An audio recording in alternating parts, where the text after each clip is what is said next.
Olá, sejam todos muito bem-vindos a mais uma edição do seminário do Centro de Pesquisa e Análises Heráclito, o CEPA.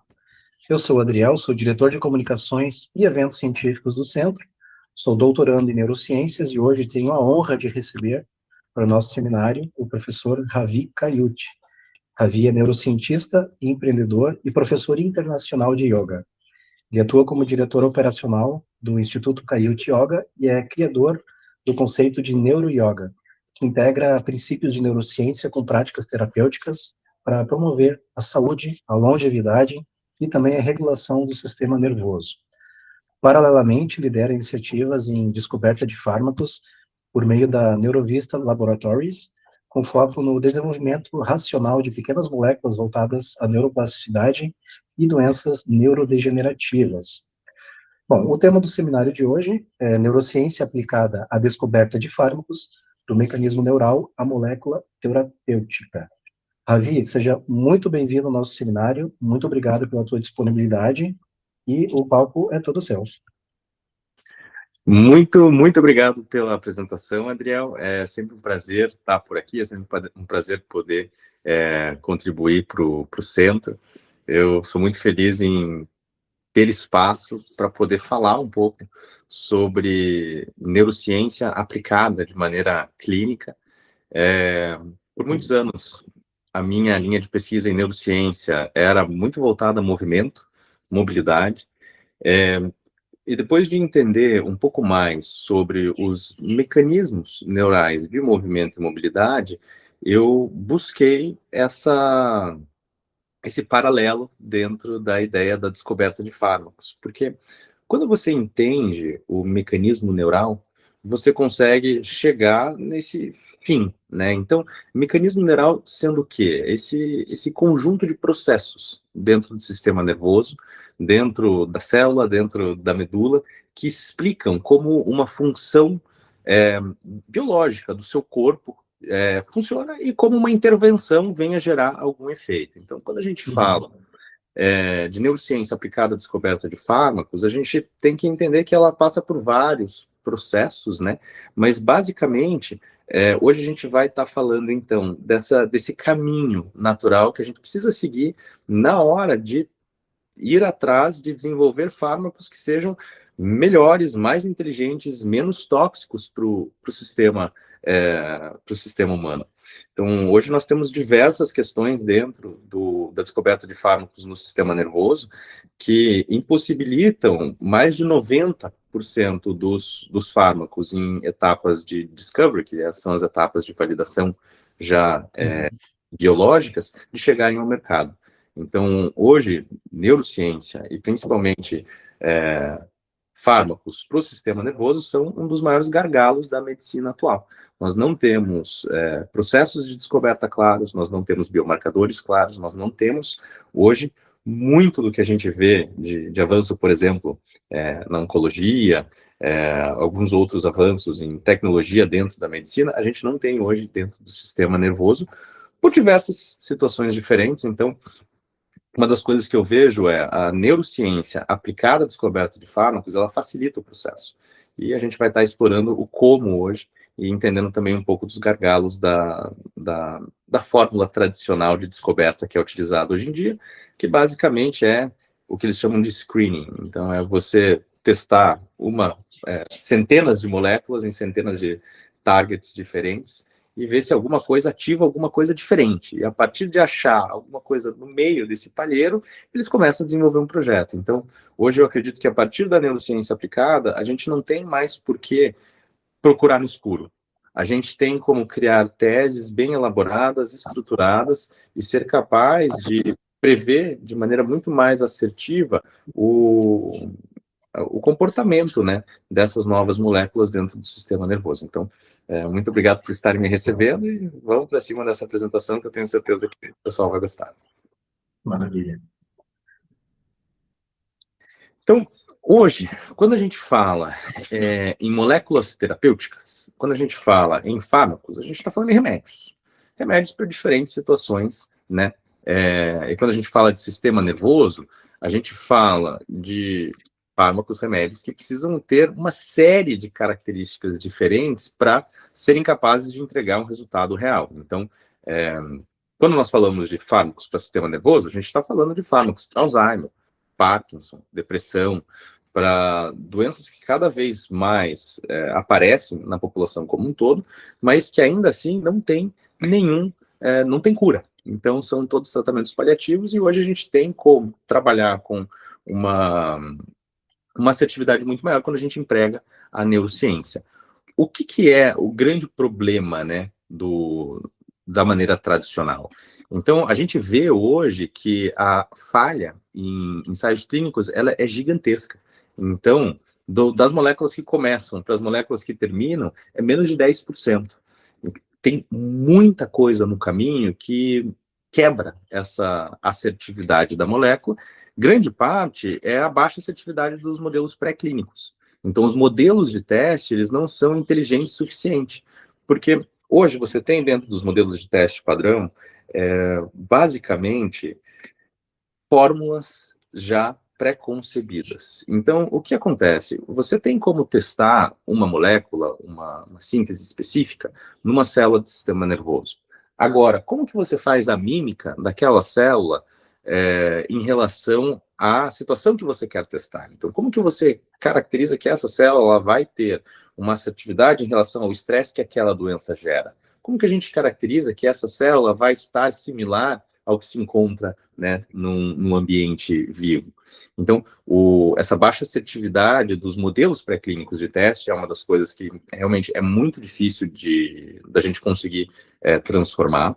Hoje nós já temos algumas formas mais inteligentes. Então, nós temos, por exemplo, beta-amiloide, que você pode aplicar em algumas culturas para você ver essa assertividade das suas moléculas em relação a Alzheimer, a MCI, mas é muito caro ainda em relação ao que o mercado faz. Então, a gente acaba tendo um grande problema, são os modelos de teste. Tanto que grandes moléculas que já tiveram resultados clínicos em modelos em vivo, nos testes in vitro, elas acabam tendo diferentes sinalizações de acordo com o modelo que você está utilizando e de acordo com o tipo de estresse que está sendo empregado naquele modelo. Então, tem algumas moléculas clínicas de Alzheimer, por exemplo, que em modelos sem estresse não reportam mudança, e em modelos com estresse reportam. Então, é muito difícil da gente conseguir, com assertividade, entender e criar testes que sejam mais próximos do que é esse ambiente humano real. Hoje, e por conta muito da oncologia, a gente tem essa ênfase do mercado em uma solução. Então, vamos criar uma molécula que modula um target, e esse um target tem que gerar uma resposta X, e é isso que nós queremos. Então, existe uma ideia que ignora o perfil geral da doença, que ignora o sistema no qual essa doença se insere. E aí, a gente tem a grande questão, que é a desconexão entre várias áreas-chave. Então, hoje, no processo tradicional, você tem um pesquisador na molécula, você tem um pesquisador na parte da biologia molecular, você tem todo esse processo dividido entre equipes, e na prática isso resulta muitas vezes em ruído entre equipes, em ruído entre partes importantes do processo que acabam que não conseguem dar a assertividade ao projeto como um todo. Então você acaba vendo que na prática a dificuldade de gestão, ela também se torna grande nesse modelo tradicional. É por isso que uma das coisas que eu gosto de falar é que a gente descobriu várias moléculas, né? Mas a gente não entendeu nada sobre os sistemas nos quais essas moléculas trabalham. Então, e isso é muito legal, porque você começa a entender que, inclusive, coisas que são tradicionais já de mercado, elas, na verdade, têm fundos muito diferentes do que as pessoas imaginavam que fossem. Então, um artigo de 2021, por exemplo, que demonstrou que uma das razões pelas quais alguns antidepressivos de efeito rápido eram capazes de fazer uma ligação com uma quinase no cérebro chamada TrkB, de maneira direta. Então, você começa a descobrir mecanismos e formas de interação de moléculas que já são conhecidas há anos, só hoje em dia por conta de novas modelagens. Então, a gente está num momento hoje onde tudo é muito novo. E a gente está começando agora a conseguir enxergar dentro do que é cérebro e sistema nervoso pela primeira vez, com grande parte das tecnologias de cristalografia que vem hoje em dia. São tecnologias computacionais que nos permitem ver movimentação celular, perceber pockets de interação de fármacos dentro do sistema nervoso. Então, eu acho que o grande problema atual, ele não é um só problema, mas ele é uma conjuntura de fatores que veio por conta da maneira como a gente vem desenvolvendo fármacos no mundo, que é testa tudo que dá em tudo que dá. Ah, acertou alguma coisa? Poxa, vamos seguir aqui. Então, eu acho que agora essa grande virada de chave que vem com inteligência artificial, com mais acesso à tecnologia, é o quê? É nós sermos capazes de desenvolver moléculas para questões específicas, com hipóteses, teses claras e mecanismos muito mais validados já desde o início do que jamais foi. Isso também vai ajudar muito na questão dos biosensores também, né, para testes rápidos, né? Isso também é uma coisa muito importante, né? Exato. Sim. Vamos para a próxima? Ok. Aí. Então, pensando, né? Neurociência aplicada à descoberta de fármacos. O que a gente faz enquanto neurocientista nesse processo de desenvolvimento? Primeiro, a gente tem que entender que são 3 pontos diferentes, né, de estudo dentro dessa mesma ideia de neurociência. Então, primeiro a gente tem que entender o nível molecular, que são receptores, enzimas, as vias de sinalização, para a gente poder identificar onde é que vai ser esse nosso alvo terapêutico. Dentro de Parkinson, você vai ver que tem algumas quinases que acabam desenvolvendo um comportamento fora do padrão. Em Alzheimer, MCI, outros tipos. Então, primeira coisa que a gente tem que entender é, no nível molecular, qual é esse receptor, essa enzima ou essa via de sinalização que pode ser modificada, né, para a gente identificar esse alvo terapêutico. No nível celular, essa análise, né, do o que é essa disfunção ou essa função que a gente quer preservar. O que é disfunção dentro do Alzheimer e o que é a função que precisa ser preservada.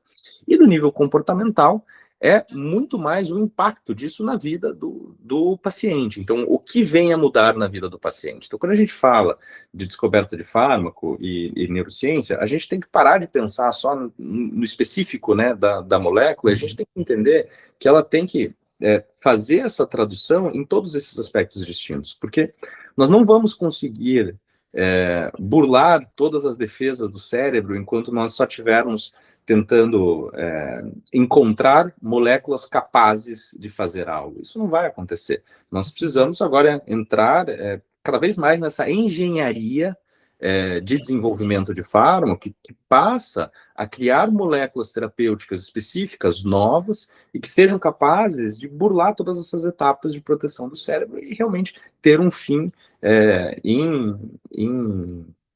em função, né, para o paciente no fim da linha. Então, quando a gente fala de neurociência aplicada à descoberta de fármaco, a gente tem que entender que todo o processo ele tem que estar elucidado. Então, a gente tem que, desde qual é a via, qual é a enzima, qual é a quinase que a gente vai impactar, o que esse impacto ele gera em termos de movimento, em termos de função ou disfunção, e o que isso vem a gerar para o paciente no fim da linha. Então, eu acredito que esse pensamento integrado que o neurocientista ele pode vir a aplicar é um dos principais trunfos que nós temos no desenvolvimento de fármacos especificamente para o sistema nervoso. Maravilha. Então, é uma grande mudança de paradigma.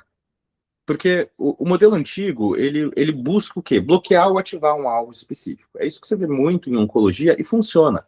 Então, quinases que estão superativadas, você inibe. E você tende a ter resultados fantásticos terapêuticos em relação a isso.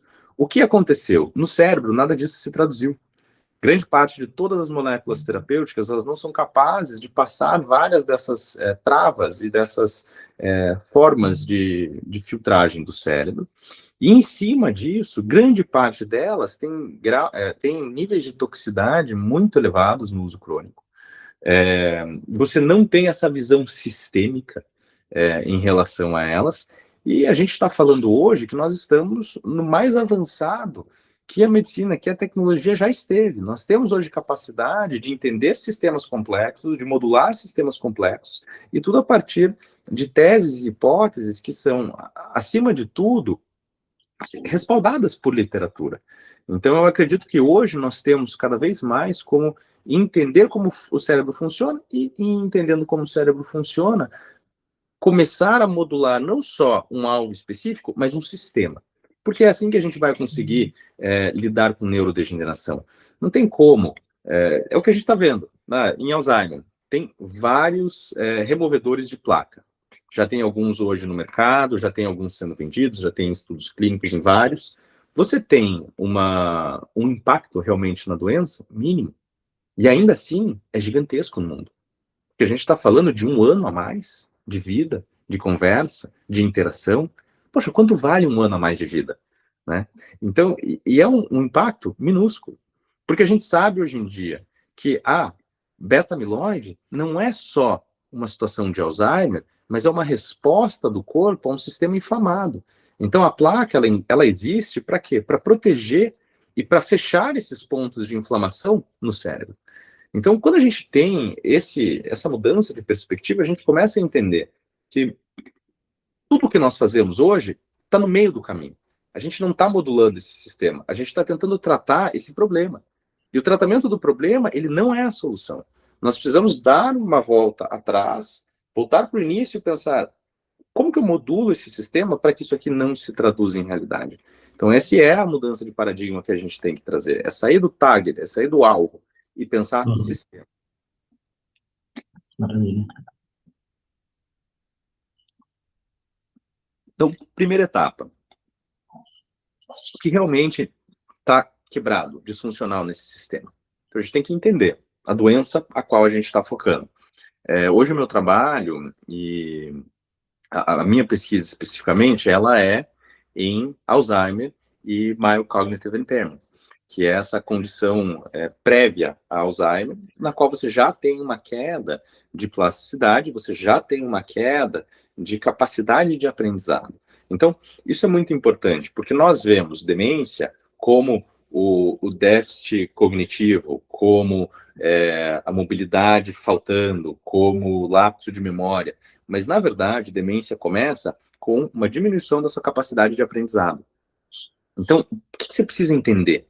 Você precisa entender que o sistema, ele tem um ponto de início, e esse ponto de início, ele gera uma cascata. Então, como que você entende essa doença? Você entende esse colapso sistêmico. Você entende, quais são os níveis e quais são os marcadores que nós conseguimos observar que mudam dentro dessa condição. Em Alzheimer, a gente tem uma diminuição do fator neurotrófico derivado do cérebro, que é o BDNF. Nós temos um aumento de inflamação, uma diminuição de energia celular e uma diminuição de plasticidade. Então, quando você entende, esse é o ambiente no qual a doença está inserida, esse é o ambiente no qual ela se desenvolve, você já tem esse primeiro ponto nessa escala de desenvolvimento do quais são os pontos que podem ser modificados e que podem vir a gerar resultado. Aí a gente vai para a etapa 2. A etapa 2 é a escolha do alvo. Então, hoje, eu vejo que nós temos bons alvos e alvos populares. Remover placas é um alvo popular hoje em Alzheimer, mas não é um bom alvo. Por quê? Porque a gente já sabe que o impacto positivo de um fármaco nessa condição gera uma mudança minúscula. Então, nós temos grande parte de todas as grandes farmacêuticas hoje que têm em seu portfólio sistema nervoso indo na direção dos plaque removers. Por quê? Porque vai se tornar um medicamento bom de mercado. Todo mundo vai... É a única coisa que existe hoje. Agora, na prática, é um bom alvo? Não. Então, isso é o mais difícil da medicina e dessa comercialização dela. Por quê? Porque a linha mais fácil comercial, ela acaba sendo a que vence. Mas ela não é a que transforma. Então, quando você entende isso, você começa a ir atrás de alvos que sejam centrais ao mecanismo e que sejam capazes de impactar não só aquela situação específica, mas o sistema. Então, impacto funcional sistêmico. É isso que a gente precisa entender. O alvo ele precisa ser modificável e ele precisa permitir seletividade. Por quê? Porque quando a gente fala de cérebro, a gente tem que entender, se nós criarmos uma molécula que seja igual a uma chave mestra, nós teremos problemas. Então, ela precisa ter seletividade. Você precisa entender o pocket, o lugar, e isso é o mais legal do corpo, né? A gente está falando o que faz uma molécula pequena. A gente está falando de um pequeno espaço, de um buraco dentro de uma quinase, dentro de uma célula. E essa molécula, ela entra lá, ela se conecta a certos pontos de interação dentro da célula e ela faz essa atividade, né? Diminuir, aumentar, mudar. Então, a gente precisa que ela permita seletividade. Não pode ser um pocket tão padrão. Por quê? Porque senão ela vai ter ativação em diversos outros pontos também. Precisa ser modificável. Então, o alvo, ele precisa transformar a partir dessa ação dessa molécula terapêutica. Então, a gente precisa entender que quando a gente encontra quando a gente tem essa visão do que a doença faz, a gente tem que olhar para aquilo e pensar, poxa, aqui dentro, onde começa esse mecanismo, onde é esse espaço onde existe mudança funcional, modificável e que permite seletividade. Então, são várias... você precisa fazer vários filtros, né, para você encontrar esses pontos específicos que ainda permitem modificação. Aí entra a parte da validação biológica. Então, validar o alvo antes da molécula. Se eu modular esse alvo, algo relevante melhora, então você começa a entender, poxa, esse alvo aqui, quais são os endpoints? Quais são os marcadores que eu vou conseguir observar mudando se eu conseguir fazer a modulação desse target específico?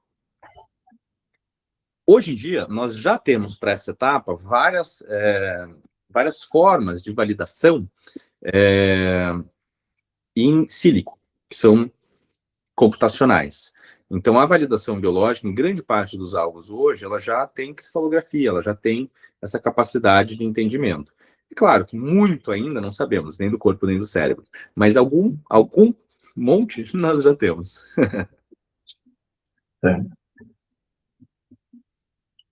E aí, a gente entra na parte do design molecular, que é a otimização dessas moléculas e desses fármacos para o sistema nervoso. Então, o principal técnica é você fazer essa otimização a partir desse estudo entre a estrutura química da sua molécula, a atividade biológica e o ponto onde você vai fazer essa interação. A gente roda o que a gente chama de docking, que são várias simulações computacionais de ligação dessa molécula nesse alvo, e ela vai dar vai dar um ranqueamento, né, de todas essas moléculas que você tem em relação ao que já tem no mercado de parâmetro. A partir disso, a gente vai na direção da otimização, então você melhora afinidade, seletividade. Pensando no cérebro, você tem que pensar na permeabilidade cerebral, que é super difícil. Então, acaba que a molécula tem que bater várias categorias diferentes para que ela consiga passar essas formas de proteção do cérebro. E aí, depois de tudo isso, você entra no modelo, na modelagem estrutural dela. Então, você faz a modelagem computacional e você faz essa análise tridimensional dela em movimento dentro da célula, para ver, no caso das minhas pesquisas, né, dentro da célula, mas tem algumas extracelulares também, para ver a movimentação e para ver se ela atinge o fim que você espera dentro da tua etapa de desenvolvimento. Então, a etapa de design molecular, ela vem depois de várias etapas de pesquisa. Por quê? Porque hoje em dia, na medicina, a gente pensa, o trabalho começa a partir da etapa 4. Hoje, grande parte da descoberta de fármacos, ela começa na etapa 4. Ela começa no design molecular a partir de você acertar algo geral. Eles fazem testes com centenas de moléculas diferentes, contra centenas de targets diferentes, e a partir disso, um lead aqui, um lead ali. Vamos seguir em frente, vamos tentar desenvolver um pouco mais, entender o mecanismo, por que fez isso, por que fez aquilo. Então, o processo de pensamento hoje é inverso. Tenta achar algo que funciona, vamos comprovar por quê. E eu acho que o futuro, tenho certeza, na verdade, porque o que a gente já vê de movimento nos Estados Unidos, na Europa, no Brasil, é o contrário. É você fazer esse desenvolvimento desde o início, pensando já num fim específico e entrando e encontrando formas de fazer essa interação dentro de um sistema humano que seja muito mais feliz para o paciente. Por quê? Porque você tem essa construção que pensa desde o início o resultado. Então, quando você pensa em plaque removers, por exemplo, é metade do caminho. Mesmo que seja fantástico, ainda assim não desacelera e não tem uma melhoria sistêmica. Então, eu acredito que o futuro da neurociência na descoberta de fármacos seja o pararmos de ver o sintoma e vermos o sistema, como a gente já veio falando. Sim. E aí a gente entra nas particularidades do sistema nervoso central, que são os grandes desafios no desenvolvimento de fármacos. Então é aquilo que a gente estava conversando agora. Então não se trata de só entrar, né? A molécula não tem... Porque hoje, o que acontece? Para entrar no sistema nervoso, a gente precisa de moléculas muito pequenas. Moléculas grandes seriam muito mais fáceis de modular dentro do sistema nervoso, porque você pode construir ela de uma maneira a ser precisa no que ela vai fazer. Mas como a gente fala de sistema nervoso, a gente tem que lembrar que tem alguns pontos específicos. O principal deles é a barreira hematoencefálica. Então, ela impede a passagem de muitos fármacos. Ela age como uma barreira física metabólica, ela faz esse flush. Então, ela retira tudo aquilo que pode vir a cruzar na direção do sistema nervoso. Então, esse é um ponto inicial. Você tem que ter várias categorias batidas, várias caixas ticadas em termos das características de uma molécula para que ela possa fazer essa passagem. Alta sensibilidade a efeitos colaterais. Então, o sistema nervoso, ele regula funções vitais, comportamentais. E a gente está falando de uma pequena molécula dentro do cérebro. Se ela fizer uma ativação em vias diferentes daquela que você mapeou, isso pode ser altamente tóxico, nocivo para o sistema. Então, a gente vê que uma excitabilidade forte demais do sistema nervoso pode levar, inclusive, à epilepsia. A complexidade das redes neurais. Então, como você influencia um aspecto do sistema nervoso sem influenciar o todo? Esse é um ponto muito específico. E a grande particularidade é a dependência do estado fisiológico. Então, o momento que aquele sistema nervoso ele se encontra impacta 100% do como a molécula vai se transformar ou ativar lá dentro. Então, é o que a gente vê hoje em Alzheimer. Você tem num cérebro saudável uma quantidade de BDNF e ATP que é muitas vezes superior a um cérebro que já está no processo de neurodegeneração. O processo de neurodegeneração leva a essa queda de BDNF e ATP? Não sabemos. Não existe essa correlação. Nós só sabemos que existe um ambiente trófico já deficitário. Então, grande parte do desafio é como você faz um fármaco para um ambiente trófico deficitário, sendo que nós não podemos testar de maneira assertiva nesse ambiente. Então, tem várias questões diferentes que precisam ser solucionadas, né? Sim, tem a questão também da testagem em humanos também, né? Até você chegar na etapa de fazer teste com pessoas, é um caminho muito longo a ser percorrido. Né? Muito longo, muito longo. Então, hoje a gente fala que são mais ou menos 7 etapas. Então, são 7 etapas de validação que você precisa passar, e cada etapa de validação tem dezenas de microetapas internas, né? Mas, basicamente, o processo ele vai daí desde essa parte teórica até a modulagem computacional. Da modulagem computacional, a gente vai para os testes de bancada, de laboratório, então com células já humanas, para testar a atividade, para testar grande parte do mecanismo, né, de ação que você está propondo. E aí, quando você tem quando você consegue chegar nesse grau de mecanismo, ação e toxicidade em bancada, você já passa para os primeiros testes em roedores, e aí os testes em roedores eles já vão conseguir te dar muito embasamento, né, para o que vem a seguir.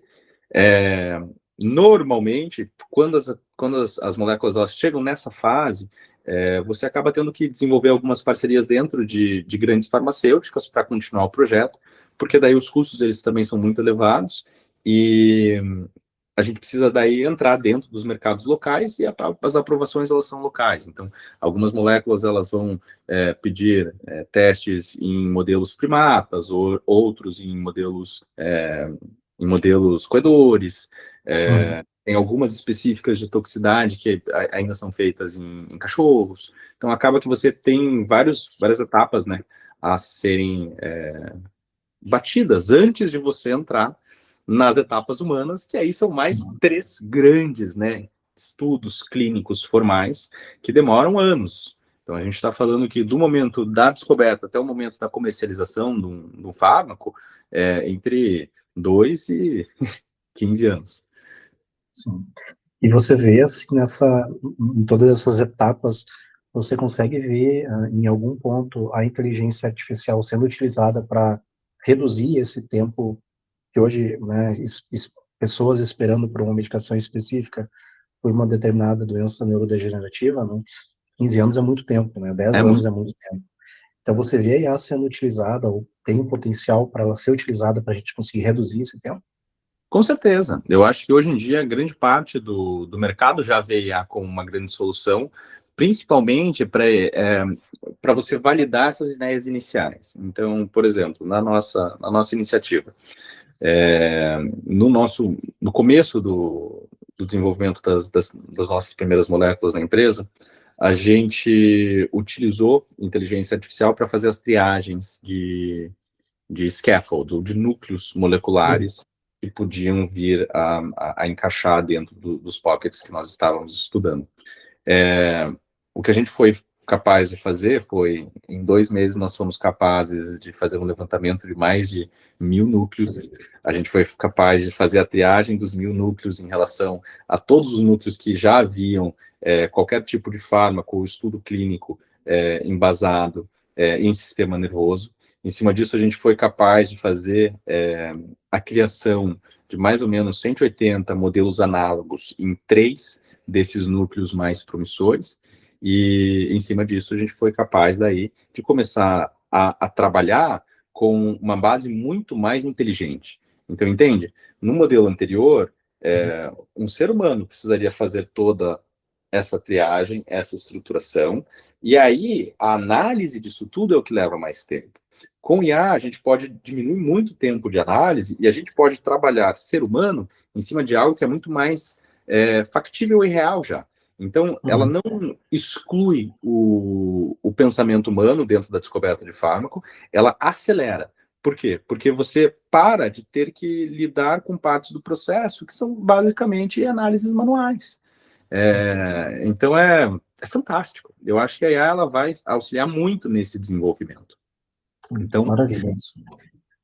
É isso mesmo. E dentro disso, o que eu acredito que é o futuro do fármaco para o sistema nervoso? São modulações permissivas, não são modulações diretas. Então, uma nova abordagem. Em vez de nós querermos que o sistema seja A ou B, nós restauramos a capacidade do sistema de fazer o que ele foi desenhado pela natureza para fazer. Então, esse é a grande mudança, né, que eu acredito que o mundo vai ver nos próximos anos. Nós não temos como mudar o cérebro. Qualquer tentativa de mudança, acelerar ou desacelerar, ela gera uma consequência tóxica, ela gera uma consequência comportamental. Então, inclusive com antidepressivos, a consequência comportamental ela é clara. A consequência física ela é clara. Então, qual é o futuro? O futuro é modulação permissiva. É você ser capaz de restaurar esse sistema para o seu básico positivo, menos estresse, menos inflamação, menos ansiedade, mas não a partir de modular uma via específica, mas sim de diminuir a necessidade ou de criar essa permissividade do sistema a retornar ao seu básico, né? Então, isso com certeza vai trazer uma redução de efeitos colaterais, porque a gente não tem mais hiperativação de nenhuma via, a gente só volta elas para o que é o básico, e isso também vai ser com uma carga de fármaco muito menor, porque você não precisa de uma ativação tão forte, você não precisa de quantidades tão altas. Então, a modulação permissiva, ela vai ser o próximo passo no desenvolvimento de fármacos, com certeza. Perfeito. Aí, hoje em dia, nós já temos modelos experimentais super avançados nesse desenvolvimento de fármaco. Então, células derivadas de pacientes, você poder fazer na célula já do paciente os testes dos seus estudos. Organoides cerebrais, então, você ter já uma visão em miniatura do cérebro. Condições de estresse específicas. Então, dentro do nosso trabalho, a gente utiliza hoje muitas condições de estresse específicas para a gente conseguir comprovar mesmo, essa molécula, ela impacta esse estresse dessa forma, desse estresse dessa forma. Então, é muito fantástico, porque a gente já tem várias condições que auxiliam mesmo no dia a dia, e biomarcadores mais funcionais. Então, que avaliam a disfunção celular e molecular em resposta a essas situações. Então, acredito que cada vez mais os modelos experimentais eles vão se tornar mais avançados. E eles vão se tornar mais avançados porque, na dinâmica atual, a gente não é capaz de prever com assertividade muita coisa. Então, a gente precisa que os modelos experimentais eles se tornem mais avançados para que nós possamos criar terapias que são mais avançadas também. Sim. Então, biomarcadores e tradução. Biomarcadores são essas formas que nós criamos de medir e de criar essas assinaturas moleculares. Então, o biomarcador ele é essencial para a gente traduzir de maneira prática o que é esse benefício, né, que nós estamos trabalhando. Então, quando eu trago aqui a trajetória do biomarcador, ela é fantástica, porque desde o início nós temos que ter um biomarcador padrão que a gente consegue ver a modulação, né, do início ao fim. E isso é um dos pontos imprescindíveis do desenvolvimento de fármacos, após testarmos o que é que nós estamos vendo, quais são os biomarcadores que precisam impactar e o quanto isso impacta na clínica.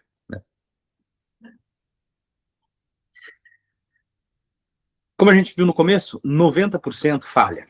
Por quê? Então, normalmente, abordagens simplistas. É o que a gente viu com a primeira rodada, a primeira leva dos plaque removers.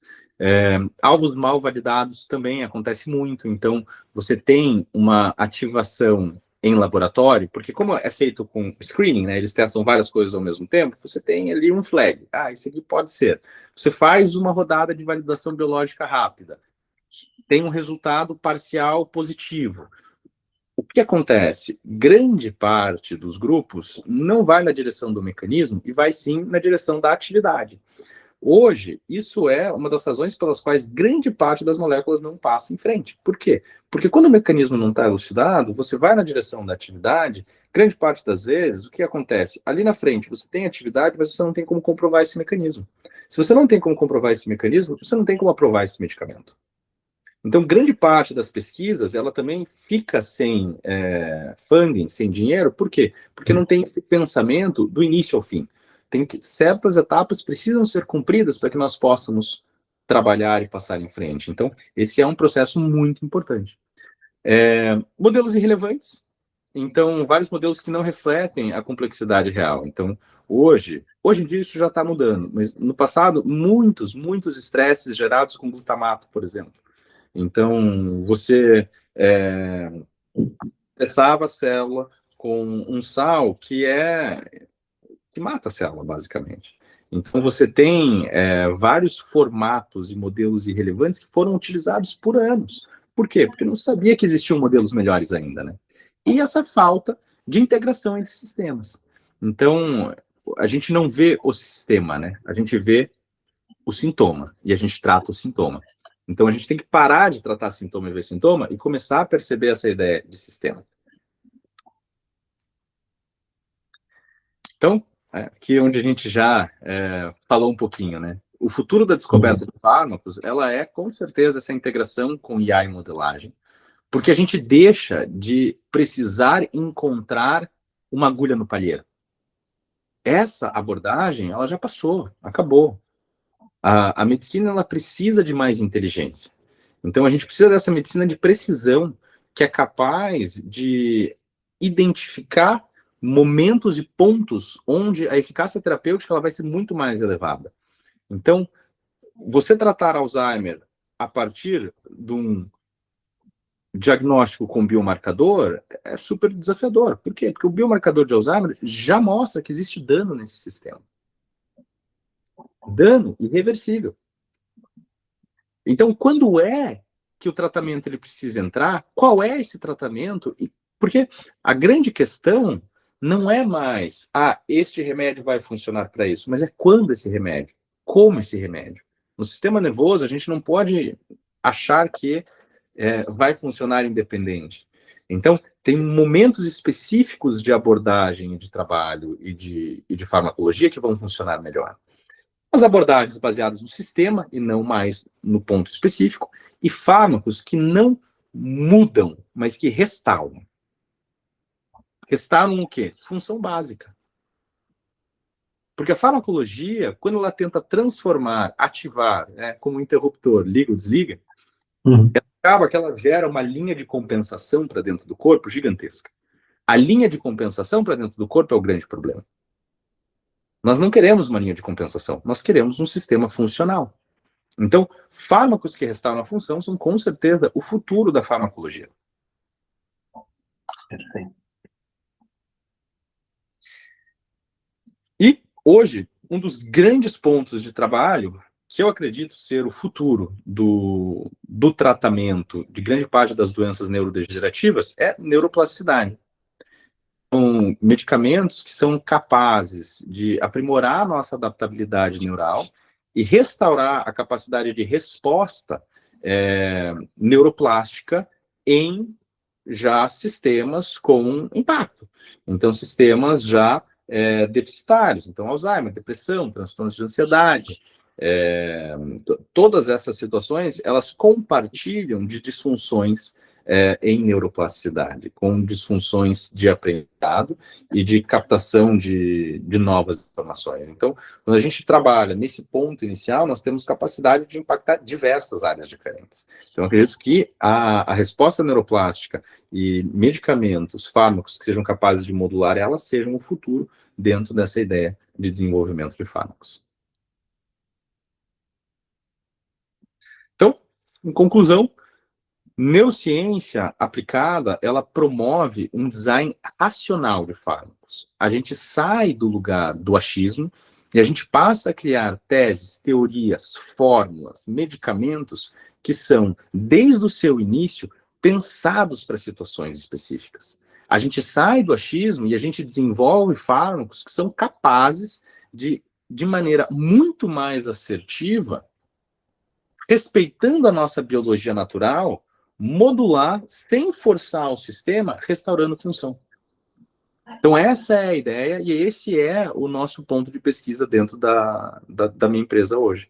Nós buscamos essa abordagem para neurociência aplicada, mas aplicada de maneira inteligente, desde o passo inicial.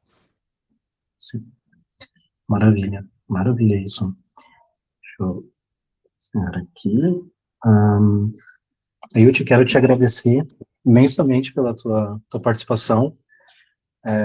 Achei incrível assim, ver como a medicina, principalmente medicina de precisão, com o auxílio da inteligência artificial, ela já está dando um salto gigantesco, né, em direção ao futuro, né, com relação à melhoria da questão de medicamentos, biomarcadores, né. Então, isso para nós hoje, né, a nossa geração e a geração dos nossos filhos, isso vai ser muito, muito bom, assim, muito promissor para eles, né. E quero te agradecer, então, mais uma vez, em nome do CEPA, pela tua participação, a tua disponibilidade, e se tiver alguma mensagem final aí para deixar para as pessoas que vão nos assistir posteriormente, fique à vontade. Só quero agradecer pelo tempo, espero que eu tenha instigado pessoas a pensarem de maneira diferente. Eu acho que hoje no Brasil, biotecnologia é um nicho muito pequeno, com poucos pensadores, com poucas pessoas atuantes, e grande parte delas estão na parte de tecnologia, não na bio. Então, eu acho que cada vez mais a gente trazer mais fomento, mais informação, mais fala sobre isso, porque não necessariamente eu estou certo, sabe? Não necessariamente o que nós estamos fazendo será o futuro, mas só o fato de nós sermos uma iniciativa brasileira que está no desenvolvimento de moléculas, que fez captações e que está hoje à frente disso, eu acredito que é isso que nós temos que fazer, sabe? A gente tem que testar. O Brasil tem uma linha de pesquisadores fantástico. Eu acho que a gente não tem ainda muita estrutura empresarial para fazer isso, mas é com o tempo também. Só que a gente tem que ir atrás das nossas ideias, né? A ciência ela tem que estar em primeiro lugar. Sim, maravilha, Canilton. Muito obrigado, viu? Eu que agradeço. Desejo tudo de bom e uma ótima semana para você. Valeu, muito obrigado, gente. Valeu.